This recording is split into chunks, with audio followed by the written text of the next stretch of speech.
Hello नमस्कार, मैं हूं प्रदीप अहिरवार और आप देख रहे हैं स्टूडेंट्स होप। तो स्वागत है आप सबका हमारे यूट्यूब चैनल में।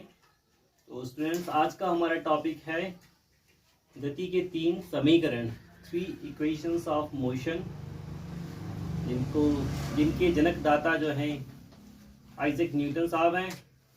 तो चलिए स्टार्ट करते हैं ग्राफ विधि से, किस तरीके से हम गति के तीन समीकरण व्युत्पन्न करेंगे। कक्षा 9 के लिए है बेसिकली ये, और समझ लेंगे। मान लेते हैं कि ये वेग ग्राफ है, वेग रेखा वेग को दिखा रहा है, और ये समय के लिए है। ओ ठीक, इधर वेग। भाई क्या हो गया इससे, चल मिलता है, नाराज है।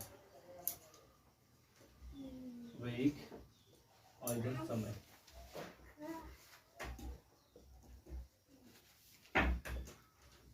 यहाँ से यहाँ तक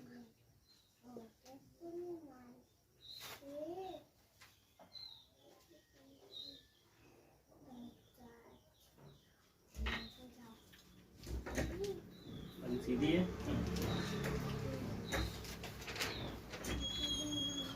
मान लेते हैं ये O है, ये A है, ये B, C, D, ये E। क्या फर्क पड़ता है?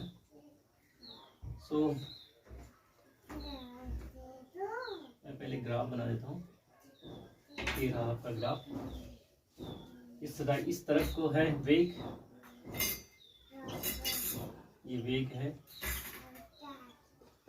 ये उसे दिखाया जा रहा है। यहाँ से यहाँ तक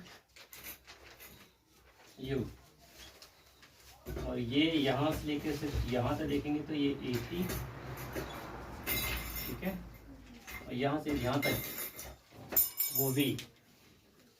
चलिए, तो मैंने दम माना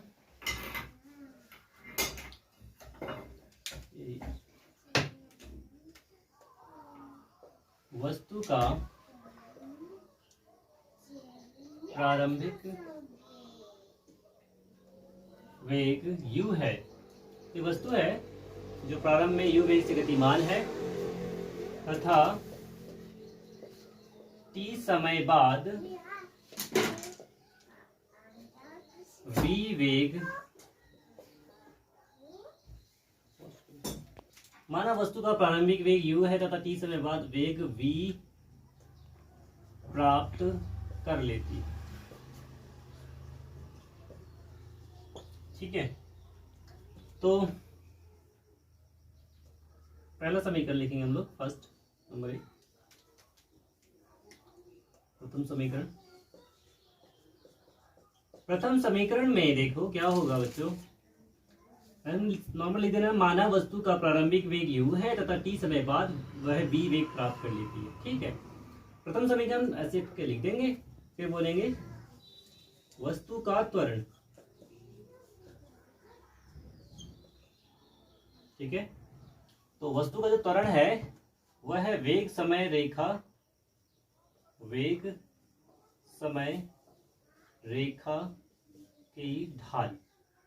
ढाल होता है, और इसको मैं नॉर्मल ले देता हूं, वेग में परिवर्तन बटा समय, नॉर्मल सा लिख देना।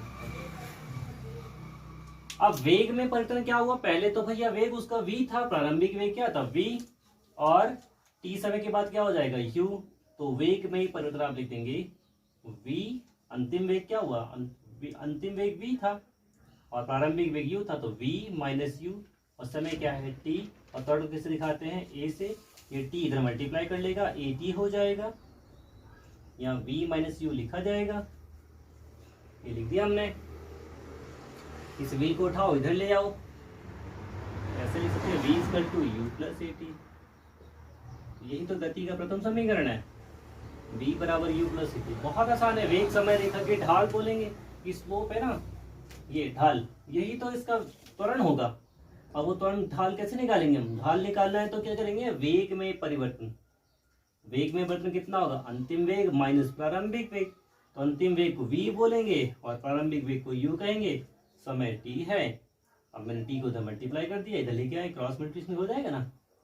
उसके बाद आएगा at v minus u, u को भी इधर लेके आएंगे, नेगेटिव वाला है तो इधर आएगा तो पॉजिटिव, u प्लस at बन जाएगा। u प्लस at दिखाई दे रहा है, इधर रहेगा v। तो that is the first equation of motion, गति का प्रथम समीकरण। उम्मीद है बहुत इजीली तरीके से समझ में आ गया होगा। चलिए दूसरा समीकरण प्रारंभ कर लेते हैं।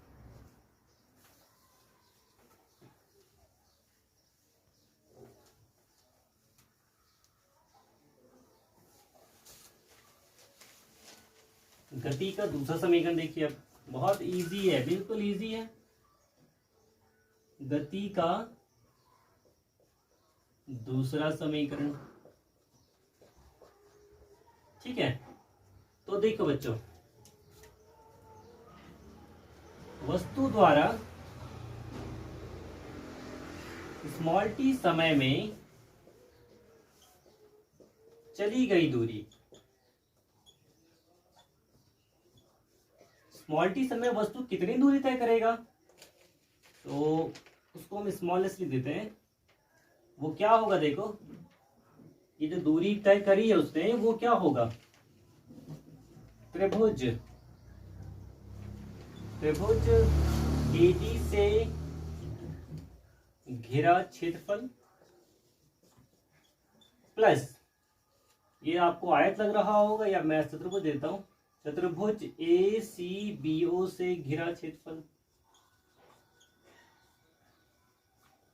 अगर आपने वस्तु द्वारा t समय में चली गई दूरी की बात करनी है, तो t समय में वस्तु कितनी दूरी तय कर रहा है, तो बोलेंगे ये चतुर्भुज त्रिभुज ABCD से घिरा क्षेत्रफल और प्लस ये चतुर्भुज दिखाई दे रहा है, ये आपको आयत दिखाई दे या वर्ग दिखाई दे इसके अकॉर्डिंग भी, तो चतुर्भुज ACBO से घिरा क्षेत्रफल, मुझे तो आयत दिखाई दे रहा है। अब देखेंगे इस त्रिभुज का क्षेत्रफल क्या होगा, 1/2 आधार गुणा ऊंचाई होता है ना, 1/2 बेस इंटू हाइट। तो इसका बेस क्या है AC और हाइट कितनी है DC प्लस, और आपको पता है कि अगर ये रेक्टेंगल है या आयत है तो इसका लंबाई गुणा चौड़ाई, इसका आयत क्षेत्रफल होता है। तो AO इंटू OB नॉर्मल से लिखेंगे। इधर चल रहा है S, चलते रहने देंगे S को, 1/2 AC बताइए, AC ये T यहां से सकती है तो ये AC भी T है, इंटू DC क्या है हमारे पास 80, हमने 80 लिख दिया, प्लस का निशान आ गया। अब AO बताइए, AO U के बराबर, ये U है, और OB T वो मल्टीप्लाई में है तो ऐसे लिख सकते हैं इसको, मल्टीप्लाई तो है वो। अब देखिए बच्चों,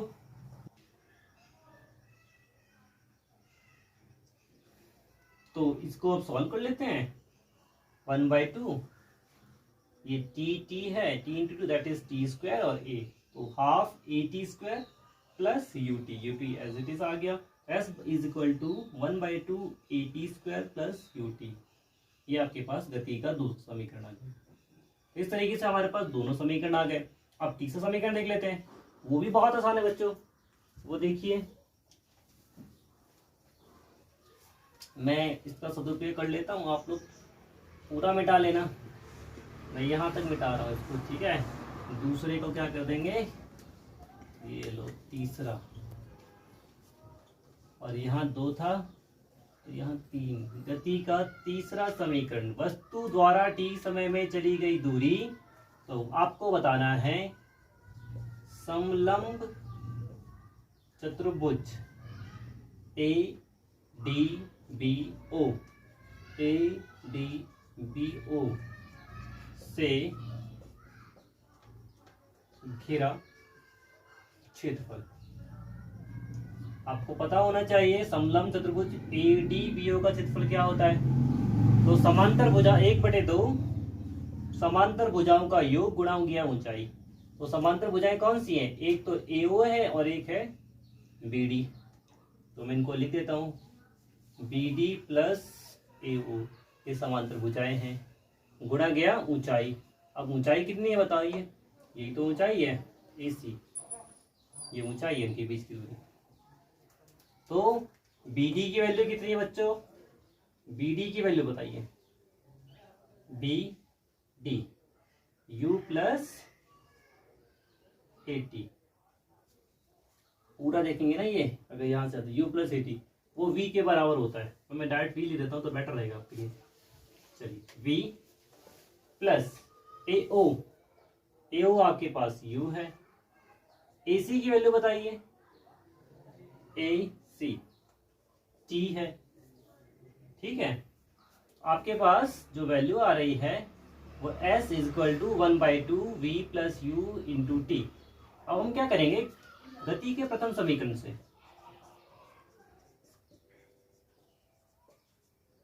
गति के प्रथम समीकरण से, गति का प्रथम समीकरण क्या कहता है, V is equal to U plus AT, ठीक है। तो अगर आप V minus U is equal to AT लिख दें तो कोई दिक्कत नहीं, U को उठा के इधर ले आएंगे, फिर V minus U is equal to T को यही रन लीजिए, A अपॉन में आ जाएगा, तो T की वैल्यू कितनी आएगी, V minus U upon A, यानी कि ये वैल्यू उठा के आपको यहाँ रखनी है। अतः लिख देंगे फिर आप लोग, अतः S is equal to 1/2 V plus U, और T की जगह लिखना है V minus U upon A। इसको सॉल्व कर लेंगे, इसको सॉल्व कर लिया तो क्या हो जाएगा, देखो 1/2, इसको 2 और ये A, ये दोनों मल्टीप्लाई में इनको साथ में ले आता हूँ, इसको 2AS लिख देते हैं, बेटर रहेगा। V plus U, V minus U, A plus B और A माइनस B का फॉर्मूला जाएगा, तो ये क्या बन जाएगा, V square minus U square. ये आ गया आपके पास गति का तीसरा समीकरण, इसको उठा के और इधर ले आओगे तो और अच्छा हो जाएगा। तो क्या आएगा, V square is equal to U square plus 2AS। तो इस तरीके से आपके पास गति के तीनों समीकरण आ गए, ठीक है। आपको ये डायग्राम बना करके, ग्राफ बना करके इन तीनों समीकरणों को प्रूव कर देना है। तो इस वीडियो में इतना ही, धन्यवाद।